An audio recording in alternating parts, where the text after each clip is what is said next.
Our lives are currently circled around the news and what the media is saying. African American men are scrutinized a lot in the media. We will take a look at different individuals from different backgrounds and learn about life as an African American male college student. Black men striving to be different because they realize life with struggles is not the life they want to live. So they go out there, apply for college, get financial aid, get in school, and even if some drop out, we at least know they had intentions to try. I'm Juanita Lackey, and I hope you enjoy the following presentation.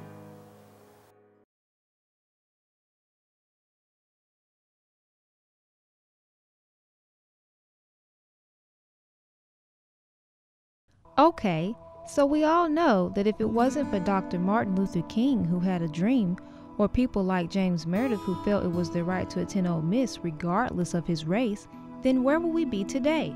Or would others along the way have stepped up to fight for equality? That question will always remain. Let's remember that African Americans got their start somewhere, so why not start with James Meredith? Dr. Marco Robinson explains how Meredith led the way for many African American students after him. James Meredith was a trailblazer, obviously going to the University of Mississippi that never admitted an African American student, be it male or female, and what he had to endure there, the ridicule, the violence, the death threats, the school breaking out into chaos, into a riot over him simply being there. Even most recently, students stealing his statue. And so that's a big deal. And so James Meredith and his legacy is very important to African American people in the United States simply because he made a way where there was no way and opened a door that was historically not open to African American people. What happened in 1962 at Ole Miss was a war between the state of Mississippi and the United States of America.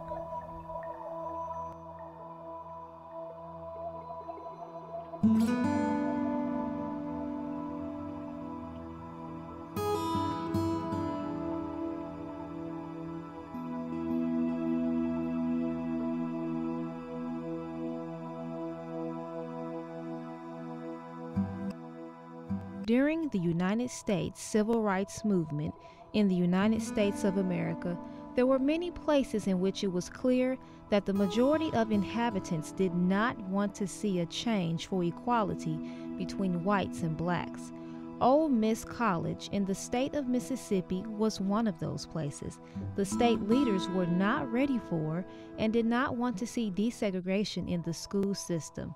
However, James Meredith was determined to be the first African American to get his degree from Ole Miss and was going to do whatever it took to get accepted.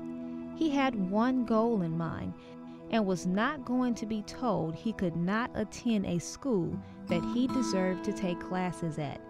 This former military member had enlisted in the United States Air Force immediately following his graduation from high school. Following his services to the country, James Meredith felt that it was his right to attend the University of Mississippi. After being denied twice for his entrance to the university, Meredith received help from the NAACP and was actually granted acceptance to the University of Mississippi. Even the governor of Mississippi tried everything to keep the school from integrating. This photo, taken on October 1st of 1962, was the first day that James Meredith was allowed to enroll at classes at Ole Miss. News of the integration led to riots on the campus, which unfortunately turned violent. The event, however, was a milestone for equality. Dr. Stovall says that college has impacted his life because it gives him the opportunity to impact the lives of other students. Life because it gives me the opportunity to impact younger people's lives. And generally what happens that, teaching in college, when you're teaching these young people, you don't know if they get it or they don't. So the beauty of it, you have two things that makes joy to the job. when those young people walk across the stage to get the degree, then after they're gone and they write you back, come back to see you and tell you the impact you made on their life. Joseph Smith, a student at Russ College, talks about his passion. Major is English education. I want to be a teacher, college professor. I love teaching, that's my passion. I love articulating myself, teaching, expression, writing. And it's molding me for the future because I'm paying this is how I contribute back to my people. So far, we have seen the trials and tribulations that James Meredith faced. After the break, we will hear more from students expressing how being in college changed their life. You know, when I was younger, man, my brother was the one who really took care of me, man. Is that right? Hey, he'd wake me up in the morning, get me ready for school, take a shower, make me some breakfast. Where your brother at now? Oh, you know, all right. I get lonely, nobody to talk to. Felt like quitting school. He looked at me dead in my eye. He told me, if not for me, do it for him. Give Josh and our class of 08 the boost they need to graduate. Join us. Welcome back to the legacy of James Meredith through African American males in college today. Gerard Williams, a senior at Russ College majoring in social science, talks about the moment he discovered that he got accepted at Russ College. So I started looking up. I started, opening my mail, looking through it. And congratulations, Gerard Williams. We are happy to announce that you are eligible to attend Russ College. So I'm like, okay, let me go show my mom. I was like, my mom was on the phone. I said, Mom, I got accepted into college. She was talking to one of her friends or whatever. She was like, girl, hold on. Wait a minute. Wait a minute. Let me see that. What you talking about? She was like, Russ, my alma mater? I said, what's an alma mater? She said, boy, how did you get accepted? The whole time I forgot that Dr. Wiggins told me to take the ACT. And he told me if I don't bubble down any other college, go to Russ. A person might develop a better understanding of an African American male in college by attending an HBCU. The African American male attending Jackson State University during the late 90s, going into the early 2000s, it was a very enriching experience. Obviously, I had attended a predominantly white school first, and I had transferred to Jackson State. So this was my first taste of black college life. And so it was just a whole new world in terms of the rich culture, the band, the football team, the traditions there. So I felt at home and welcome. Now let's break down what it really means to be an African American male in college today. Man, it means I'm a leader in my civilization. That a man who cannot think doesn't think at all. And being an African American man going to college is everything. And I believe that college is the process between high school and the real world. And in order for you to get anywhere in life, you have to go through a process. And some people make the mistake of, of skipping the process, and that's why they fall short. And just like a diamond, before a coal becomes a diamond, it has to go through a process, heat and pressure. So this college is the pressure part. But if you're faithful, you can become that beautiful piece of jewelry. Gerard faced racism when he went to high school. Those kids did not understand a person like him because he was black. Statistics proves it.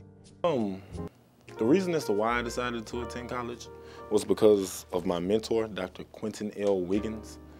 When I went to Bolton High School, predominantly white institute, I actually fought a lot.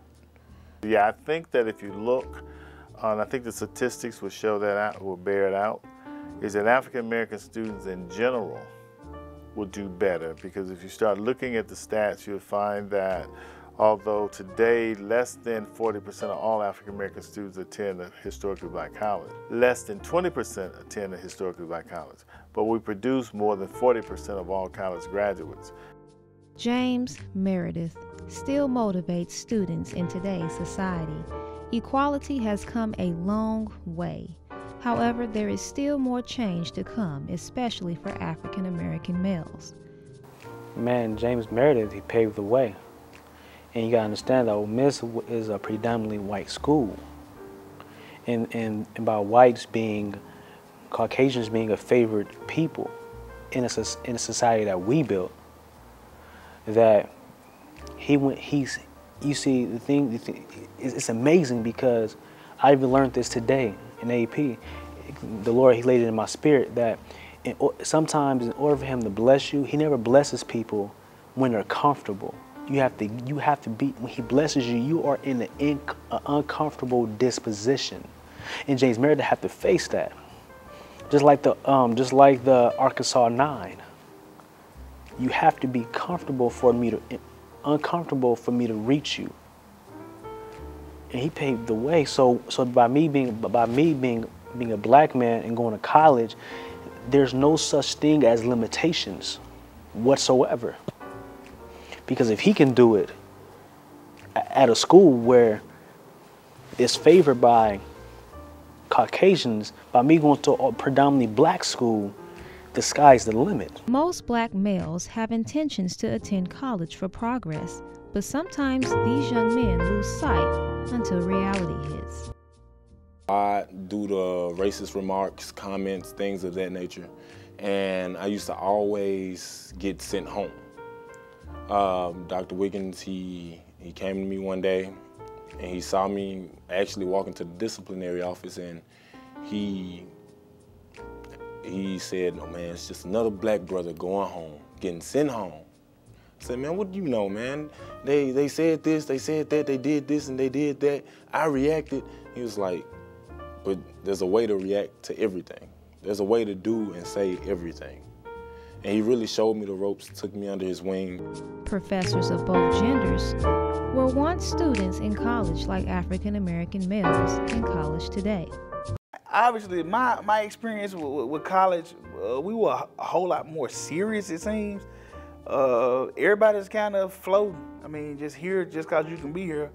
And if you're not here to make progress, then you're not going anywhere. After reality sets in, African American males that are considering to attend college will make the best choice in the end. So, we trying to rack our brains, try to figure out how in the world did Russ know about me, you know? She was like, "Well, what are you gonna do? What are you gonna do? Are you gonna do Navy or are you gonna do school?" And the whole time I was just thinking like, man, Dr. Wiggins, I know he would want me to go to school, but am I ready for school? You know what I'm saying? Like, I knew I couldn't stand high school, but I knew that college was a totally different experience. So I thought about it. I thought about it for a few days, and I said, you know what? I'm gonna go to college. Even for professors, they can see the effect in all, but especially African American males who become successful because of the instructor's contributions to their life. One of the things about life is your contribution to others that really make you feel good. Okay? Some people think that it's about money and other things, but it's really that intrinsic value you get when you give something to someone else. Behind every statistic is a story. Behind every catchphrase is a young person whose future will be lost if something is not done immediately. When it comes to African American men, the numbers are staggering. 54% of African Americans graduate from college. In 2007, nearly 6.2 million were high school dropouts.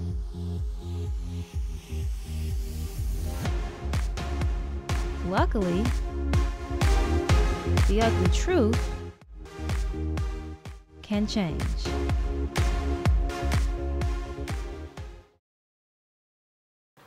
Roll, Jordan, roll.